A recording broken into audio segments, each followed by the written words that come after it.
Well, the social media company Facebook has extended a ban on US President Donald Trump for another 2 weeks, by which time he will have left office.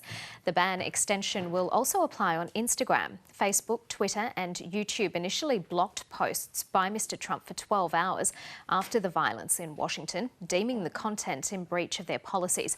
For more, I'm joined now by social media strategist Meg Coffey.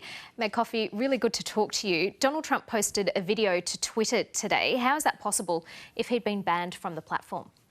So in the case of Twitter, he was actually only banned for 12 hours. Facebook and Instagram have gone out there originally and said 24 hours. Twitter was only 12. So that 12-hour ban was up and out came the video. What was interesting, though, before that happened, Facebook and Instagram had actually already extended that ban for 2 weeks, stating that they just didn't feel that it was too risky to allow him to have access again. What do you think that Facebook and Instagram ban for the rest of his presidency, what effect will that have? Yeah, it's going to drive him mad, the fact that he doesn't have access to it again, I think. Look, I think it's a very good thing that they're restricting access. I think yesterday was a step too far. I think yesterday was inciting violence, and that is not what these social media platforms are for, and he should be removed. But what we have to remember is that even though we take him off these major platforms, there are still the fringe platforms like Parler and those that these people go to. So even though we take them off the platform, we deplatform them, we don't silence them. Yeah, I wanted to ask you about that, and we'll come to that in a moment. But what's the threshold for these platforms which are usually reluctant to police speech? See, that's the thing. The threshold for you is very different than the threshold for the president. He does have a special protection, which he will lose on January 20th. And there's something to be said for that. You know, we do want to know what our politicians are saying. We do want to hear it directly from their mouth. So I think that level of protection is good. But both you and I know people that have been kicked off for things that are far less. Labeling the tweets, is that enough? Look. It's very difficult to say what is too far and what isn't. Yesterday, though, the line was drawn and it was too far. You can't be inciting violence and be allowed to stay on the platforms. Yeah, so Donald Trump silenced to some extent, although allowed back on possibly his favourite platform, which is Twitter. But that doesn't stop, as you say, online chat from QAnon supporters on other platforms. You mentioned Parler and also 4chan. Yeah, exactly. Just because we've taken the major platforms away, we can't assume that they're just going to be quiet now and that they're not going to still have these conversations. In fact, I find it laughable that people said they had no idea this was going to happen. They openly were having discussions on Parler about how they were going to descend the Capitol on January 6th.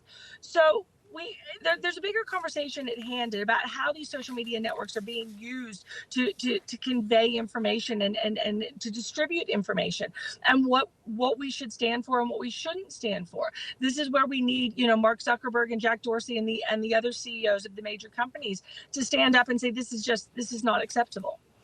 Isn't this also a challenge for traditional media, because these views have been amplified by social media because there's a distrust in mainstream media? Well, that's it. And, and there's completely different laws associated with mainstream media. You can't put the types of things on TV and radio and print that we can put in social media. The keyboard warriors, it's just not allowed legally in mainstream media. And it is a challenge because,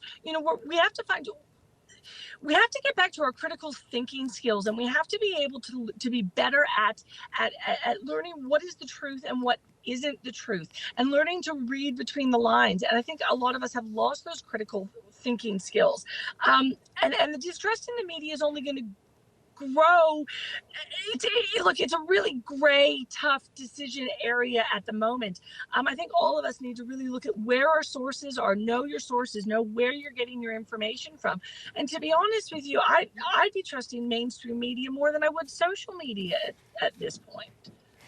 Well, hopefully at every point, but you said no one should be surprised by what took place at the Capitol building yesterday. There are, of course, now calls for Donald Trump to be removed as president, but could that further aggravate Donald Trump supporters? Yes, look, I that's a whole other conversation, and I do believe as an American that it is the time has come for him to go. He's not a stable person and should not be in power. Yes, removing him is going to be. Look, they weren't carrying American flags yesterday; they were carrying Trump flags. What we're dealing here is an adoration of a person. It has become something bigger and grosser than any of us, I think, could have imagined. Yes, removing him will cause more problems. Yes, deplatforming him will cause more problems in that we're not going to silence these people. We need to look at what the problems are that are creating these conversations and these actions in the first place. Is there any more chatter online about more violence to come? Look, I try to stay away from the dark places of the internet.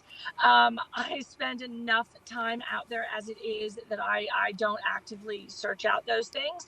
But I think that we've got 14 days to go until the inauguration, and I think we would be foolish to think that this is the last we've heard of Donald Trump.